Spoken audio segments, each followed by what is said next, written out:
अब मलाई अहिले सरकारले के गरिरहेछ भन्दाखेरि तपाईँका माग एकदम जेनी हुन् दुर्गाजी, तपाईँलाई हामी वार्तामा बोलाउँछौँ 2 गते भनेको थियो, चिठी पठाउँछौँ भन्दैछन्। म सरकारलाई आज म गृहमन्त्री र सम्माननीय प्रधानमन्त्रीलाई के भन्छु भने तपाईँहरू त हुन त असंवैधानिक हो, मान्देको मात्रै हो हैन। 10 गतेसम्ममा तपाईँले हामीलाई टेबलमा बोलाउनु भएन भने 11 गतेदेखि तपाईँहरूसँग हाम्रो वार्ता हुँदैन। र मैले के भनेको छु भने यी दल पनि हामीसँग अहिले 60 वटा दल आज आबद्ध हुनुभएको छ। अरू सम्पूर्ण दललाई पनि, जसलाई राष्ट्रको माया छ, जसलाई देशको माया छ, जसलाई मुलुकको माया छ, उहाँहरूलाई के भन्छु भने यो अभियानको हामीले नेतृत्व गर्ने अभियानको जुन हामीले नेतृत्व गरेका छौँ नागरिक बचाऊ अभियान, म डराउँदिनँ, मलाई लगेर थुन। अस्ति पनि आन्दोलन हुनुभन्दा 7 दिन अगाडि उठायौ, फेरि पनि उठाउँछ होला, उठाऊ। तर अबको आन्दोलन त्यसरी होइन। मलाई जिस्काए पनि नि, फेरि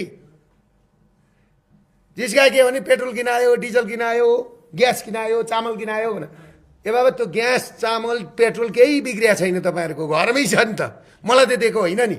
तर मलाई के भने प्रधानमन्त्रीले आफै फोन गरेर, आफै खबर पठाएर, फोन गरेर हैन, माथि एसएसपी को कोठामा बोलाएर, त्यहीँ हुनुहुन्छ प्रहरी परिषदमा बोलाएर, दुर्गा बाबु एकपल्ट केपी ओलीले तपाईँको माग सम्बोधन गरेनन्, प्रचण्डले सम्बोधन गरेनन्, सुशीला कार्की भनेर नसम्झिनुहोस्, प्रधानमन्त्री भनेर सम्झिनुहोस्।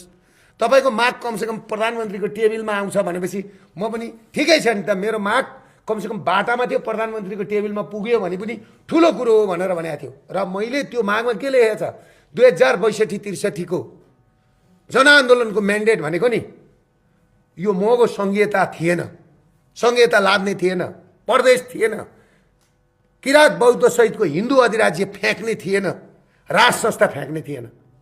तपाईँहरूले कुन आँटले यो काम भयो र तपाईँहरू अहिले कुन बाटो आउनुभएको, यसको लागि केही गर्न पर्दैन तपाईँले भनेर प्रश्न राख्ने मान्छे म हुँ। तपाईँहरू को हुनुहुन्थ्यो वार्तामा? हो वार्तामा भएका मान्छे मैले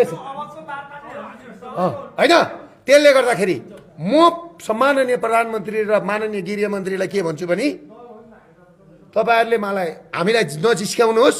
हामीलाई अहिले 60 वटा दलले साथ दिइसकेको छ र जेएनजी भाइहरूको पनि साथ छ नि। आन्दोलन चुनाव नगर भने छैन हो, उहाँहरू नै आउनु भएको छ। चुनाव यो यथास्थितिमा चुनाव